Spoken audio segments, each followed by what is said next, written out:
એક મહત્વપૂર્ણ સમાચાર સામે આવી રહ્યા છે અને સંદેશ ન્યૂઝના અહેવાલની અસર જોવા મળી। એએમસી દ્વારા ભાવસાર હોસ્ટેલને દંડ ફટકારાયો છે। ભાવસાર હોસ્ટેલને ₹10,000નો દંડ ફટકારવામાં આવ્યો છે।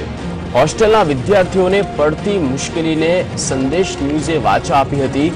હોસ્ટેલમાં ફેલાયેલી ગંદકીનો અહેવાલ સંદેશે પ્રસારિત કર્યો હતો। વિદ્યાર્થીઓને અપાતા ખરાબ ભોજન અંગે પણ અવાજ ઉઠાવવામાં આવ્યો હતો।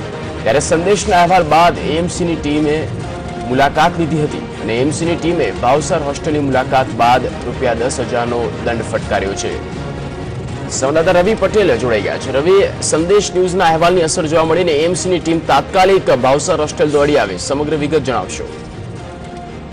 વાત કરીએ તો 2 દિવસ પહેલા મોડી રાત્રે વિદ્યાર્થીઓને જમવામાં મુશ્કેલી પડતા તેઓએ સંદેશ ન્યૂઝને મદદ માંગી હતી અને સંદેશ ન્યૂઝના અહેવાલમાં જોવા મળ્યું હતું કે વિદ્યાર્થીઓને જમવામાં એટલી જ ગંદકીવાળી વસ્તુ મળતી હતી કે તેમનું જમવાનું જે જગ્યાએ બનાવવામાં આવતું હતું તે જમવાની જગ્યાએ સમગ્ર ઘટના જોઈએ તો ત્યાં આગળ ગંદકી જ ગંદકી હતી। તેમનું કરિયાણું જ્યાં જગ્યાએ રાખવામાં આવતું હતું તે ખુલ્લી રીતે મૂકવામાં આવતું હતું અને ત્યાં કીડા મકોડા જોવા મળતા હતા। સંદેશ ન્યૂઝને આ ન્યૂઝને વાચા આપી હતી અને સમગ્ર ઘટનાનું પ્રસારણ કર્યું હતું। ત્યારબાદ એએમસીએ 2 દિવસ પહેલા એટલે ગઈકાલે અગાઉ એએમસીએ તેની મુલાકાત લીધી હતી અને તેને 10,000નો દંડ ફટકાર્યો હતો।